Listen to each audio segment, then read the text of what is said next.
Hello and welcome. Today, we re-delving into a complex and often painful topic, the strained and evolving relationship between the Catholic Church and Canada. This isn't just a matter of faith. It's a story woven into the very fabric of Canadian history, politics, and social identity. For centuries, the Church was a cornerstone of Canadian society, particularly in Quebec, where it shaped everything from education and healthcare to family life and culture. But in recent decades, that foundation has been shaken by profound shifts in society and a series of devastating revelations. To understand where we are today, we need to look back at how this once dominant institution has seen its influence dramatically decline, leading to a relationship that many would describe as failing.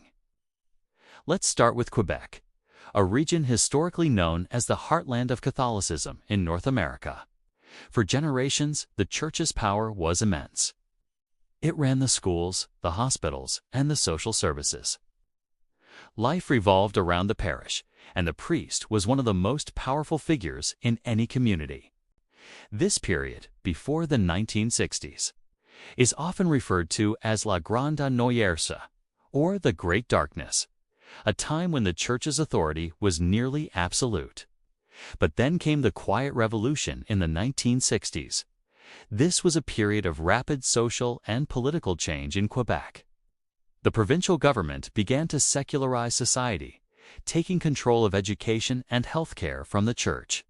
People started questioning traditional authority, and church attendance began to plummet. It was a massive cultural shift. Quebecers didn't just walk away from the Church, they ran. This wasn't just a quiet drift.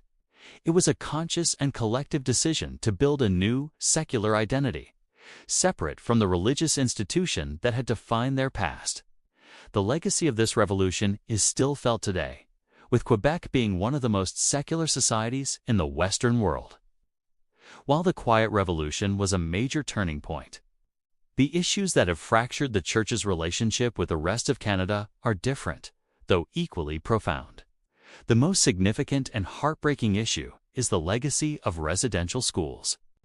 From the late 19th century until 1997, over 150,000 Indigenous children were forcibly taken from their families and sent to these schools, which were funded by the Canadian government and run primarily by Christian churches, with the Catholic Church operating the majority of them. The stated goal was assimilation. The reality was a nightmare of physical, emotional, and sexual abuse, cultural destruction, and neglect.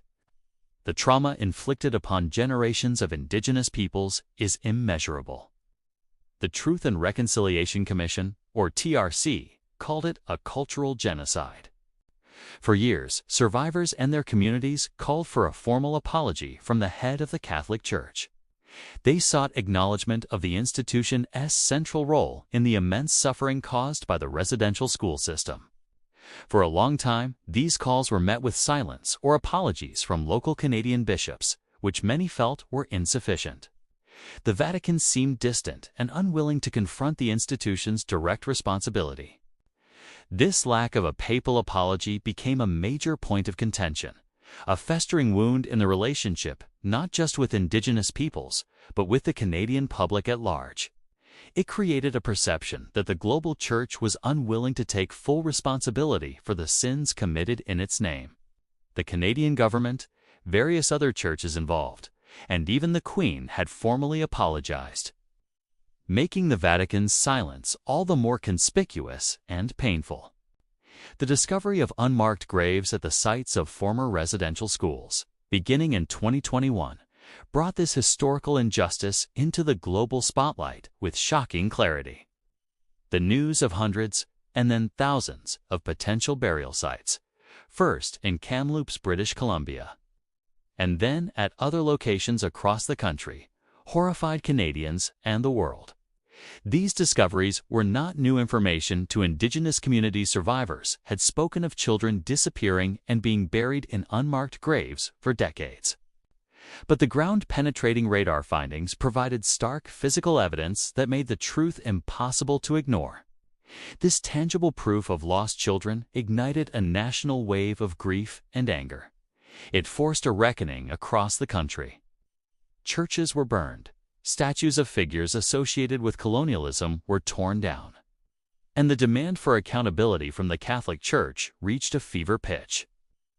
The discoveries made the abstract history of residential schools horrifically real for many non-Indigenous Canadians and shattered any remaining illusions about the nature of these institutions. In the face of this immense pressure, something finally shifted. In 2022, Pope Francis welcomed a delegation of First Nations, Inuit, and Métis, survivors and elders to the Vatican.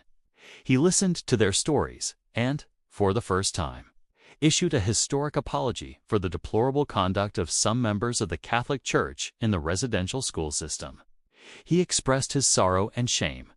Later that year, he made what he called a penitential pilgrimage to Canada, visiting Massachusetts, Alberta, Quebec City, and Iqaluit, Nunavut. On Canadian soil, he repeated and expanded on his apology, asking for forgiveness for the evil committed by so many Christians against the Indigenous peoples. For many survivors, hearing this apology in person on their own land was a powerful and necessary step. It was a moment of validation that had been sought for decades.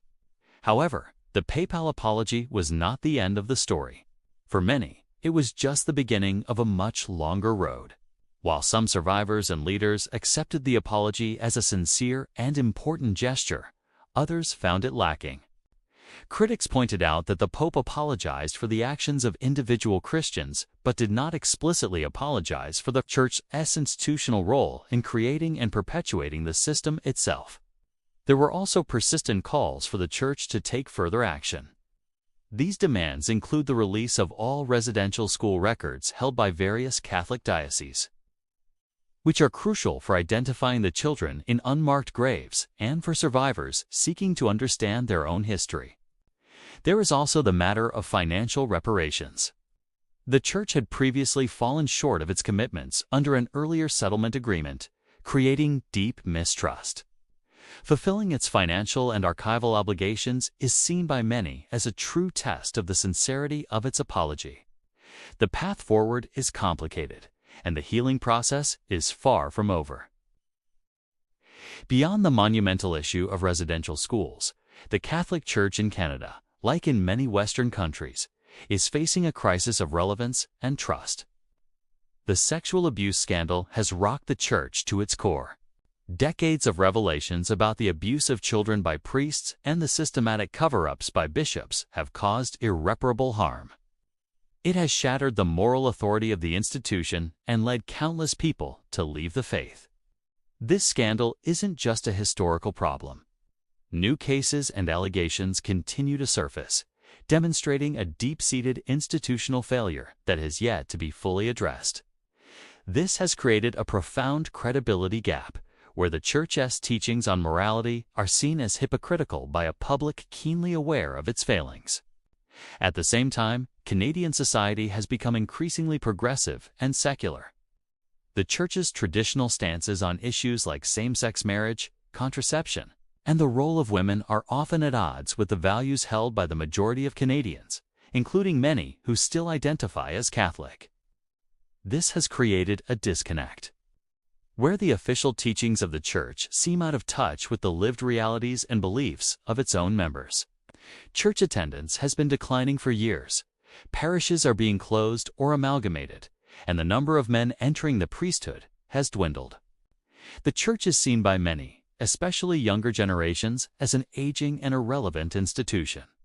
It's struggling to find its voice in a pluralistic, modern Canada that no longer looks to it for moral guidance.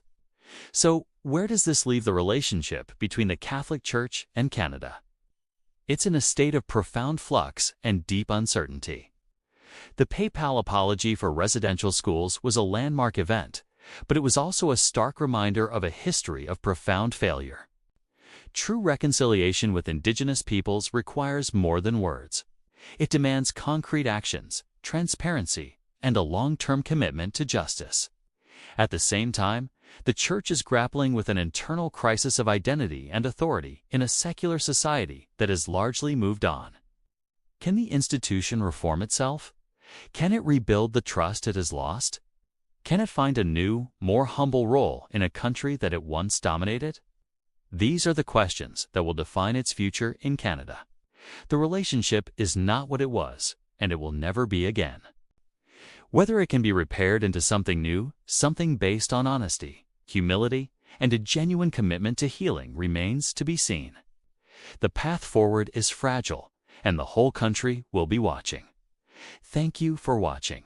If you found this video informative, please give it a like and subscribe for more deep dives into complex topics. We welcome respectful discussion in the comments below.